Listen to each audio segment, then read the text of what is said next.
With permission, Mr. Speaker, I would like to make a statement about Baroness Casey's review of the Metropolitan Police. I wish to put on record my thanks to Baroness Casey for undertaking this review on such a difficult and sensitive topic with the utmost professionalism. The Metropolitan Police Service plays a big role in our country, tackling crime throughout the capital and keeping 9 million Londoners safe, preventing terrorism nationally, and managing significant threats to our capital and country. Mr. Speaker, I back the police. I trust them to put their safety before ours, to step into danger, to protect the most vulnerable, to support all of us at our most fearful, painful, and tragic moments. Many of us can never imagine the challenges that regular police officers face every day. That's particularly poignant as tomorrow marks the 6th anniversary of the murder of PC Keith Palmer in the line of duty whilst he was protecting all of us in this place. And for their contribution, I'm sure all members will join me in thanking the police for their work. But, Mr. Speaker, there have been growing concerns around the performance of the Metropolitan Police and its ability to command the confidence and trust of Londoners. This follows a series of abhorrent cases of officers who betrayed the public's trust and hideously abused their powers. In June last year, the Inspectorate announced that the force would be put into an engage phase. In July, this government appointed Sir Mark Rowley to the post of Metropolitan Police Commissioner with the express purpose of turning the organisation around. Today's report, commissioned by Sir Mark's predecessor, makes for very concerning reading. It's clear that there have been serious failures of culture, leadership and standards within the Metropolitan Police. That's why Sir Mark Rowley's top priority since becoming Commissioner has been to deliver a plan to turn around the Met and restore confidence in policing in London.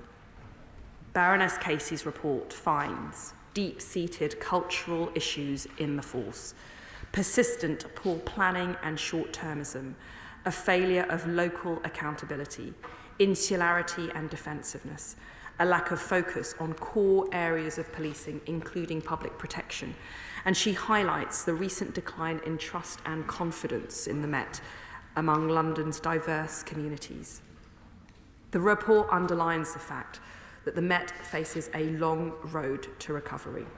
Improvements must be made as swiftly as possible, but some of the huge challenges for the organisation may take years to fully address. Baroness Casey is clear that Sir Mark and Deputy Commissioner Lynn Owens accept the scale of these challenges, and I know this to be true from my own work with them. I will ensure that the Metropolitan Police have all the support from central government they need to deliver on Sir Mark's pledge of more trust, less crime and high standards.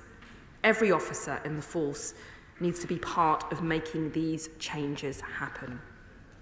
As I said, as soon as I became Home Secretary, I want all forces to focus relentlessly on common sense policing that stops crime and keeps the public safe. This government is already providing the Metropolitan Police with support to do just that.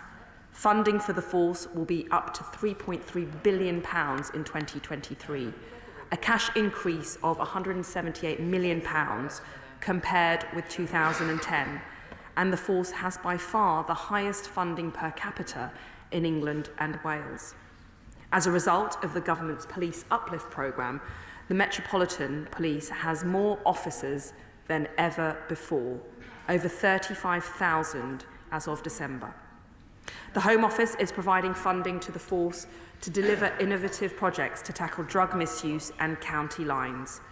We are working with police and health partners to roll out a national right care, right person model to free up frontline officers to focus on investigating and fighting crime and ensuring that people in mental health crises get the right care from the right agency at the right time.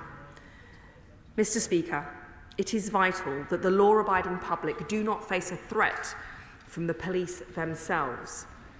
Those who are not fit to wear the uniform must be prevented from doing so, and where they are revealed, they must be driven out of force and face justice.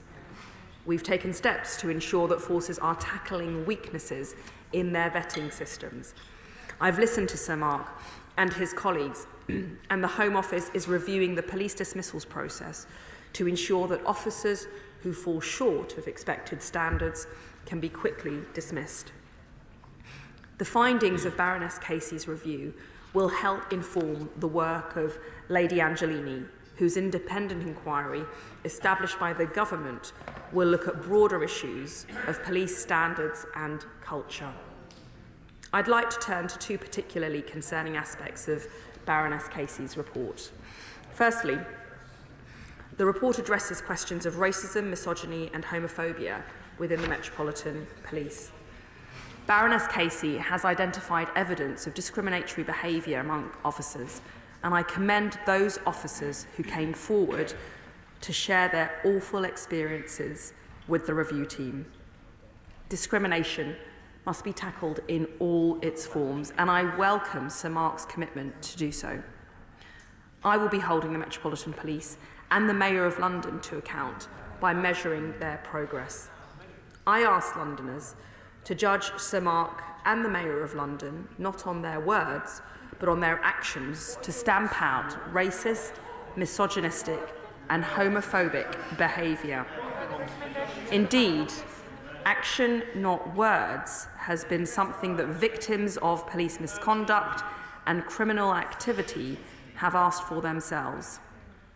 Secondly, officers working in the Parliamentary and Diplomatic Protection Command perform a vital function in protecting our embassies and keeping us, as members of Parliament, safe on the parliamentary estate.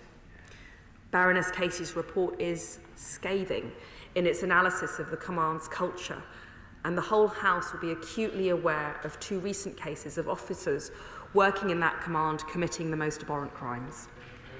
I expect the Metropolitan Police to make sure that the reforms reflect the gravity of her findings, while ensuring that the command's critical security functions are maintained. The Home Office and the Parliamentary Security Department will work closely with the Metropolitan Police to ensure that this happens. Mr. Speaker, while I work closely with the Metropolitan Police, primary and political accountability, as Baroness Casey makes clear, sits with the Mayor of London.